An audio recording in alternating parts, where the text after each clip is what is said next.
Okay, so we have the mask, so if we want to clean it, we can take down the top portion of the headgear like that, okay? Quite easy. And then this breakdown, just hold this, pull it apart. Hold on, yeah, like this, there we go.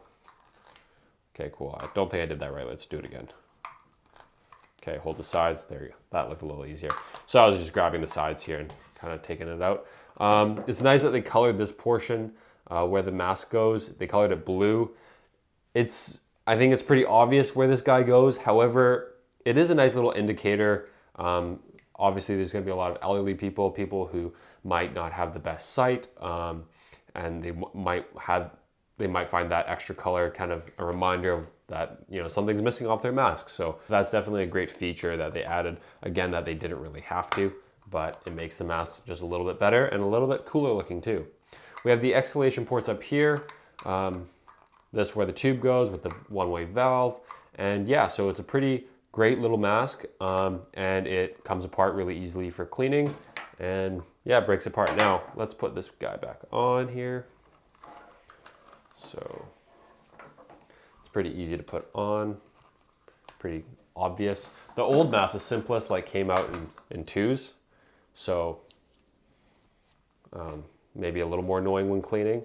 Whereas this guy's just a quick connection on the top bridge of the nose there, comes out and slides in very easily. Okay, now the one kind of gripe, if you will, is that I do like magnets. Everyone likes magnets. Not sure why they didn't put magnets on. Maybe Fisher and Paykel are kind of like just more on the clip trend.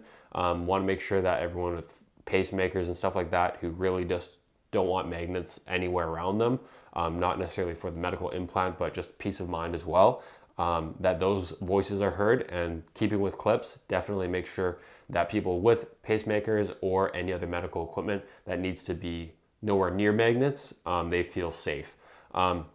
So it's definitely, clips are not all bad. Some users like them, some people hate them, but there is a place for them. And it's glad to see one manufacturer still uses them a lot, especially when they're clips like this. Now, I'm not, again, like I said, for me, I'm not a fan of clips, but I think they won an award for how easy these clips are to use with people with arthritis. So typical clips you can kind of put on like that and clip like that.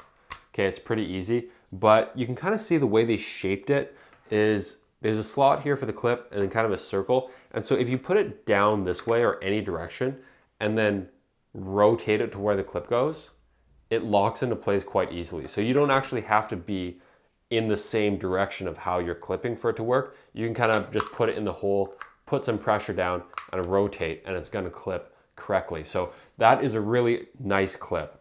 It's not as easy as magnets, but it's probably as easy as a clip can possibly get. So just like that. I'll show you again. Down, up, to take it off, again, push it down. So you don't actually have to unclip it, you just push it down. Now let's put the mask on myself here. Unclip it. You're supposed to unclip both and kind of like put it on. I do like this. I hold this section, put it on the face, the rest of the headgear like that. And then I take the clip. And then, like I said, try to find the hole. See, just like that. And it's very secure. You can adjust these portions here, but the mask is already kind of fitted.